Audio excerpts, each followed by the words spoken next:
चंद्रपूरच्या भद्रावती तालुक्यातील सोमय्या आयुर्वेदिक मेडिकल कॉलेजमध्ये विद्यार्थ्यांच्या समस्यांवरून प्रचंड असंतोष निर्माण झालाय।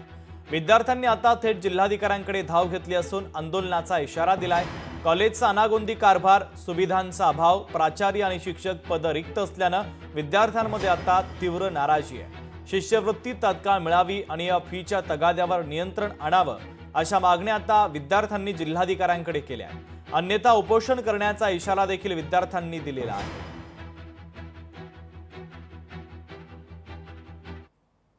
आमचे chairman sir Pandurang Ambatkar sir यांचे म्हणणं आहे की सेकंड इयरची फी तुम्ही आता जून 25 मध्ये म्हणजे 6 महिन्यानंतर 6 ते 8 महिन्यानंतरच सेकंड इयरची फी भरा म्हणून म्हणत आहे। काहींची परिस्थिती ठीक आहे, काहींची परिस्थिती ठीक नाही आहे आणि हे तसं पण इल्लीगल आहे। तर आम्ही फी कसं भरणार ना? सेकंड इयरची फी फर्स्ट इयर मध्ये आमचं रिझल्ट नाही आलेला आहे, यूटी पास आउट नाही झालं, फेल झालं तर मग काय?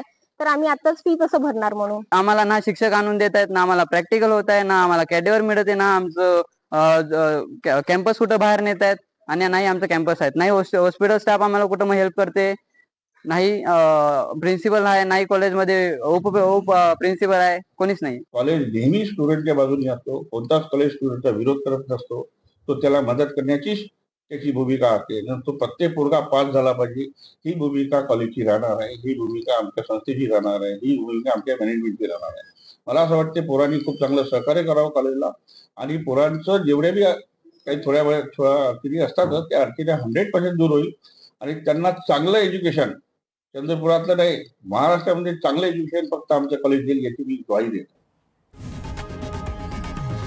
लोकशाही मराठी ऐका, पहा, जागरूक रहा।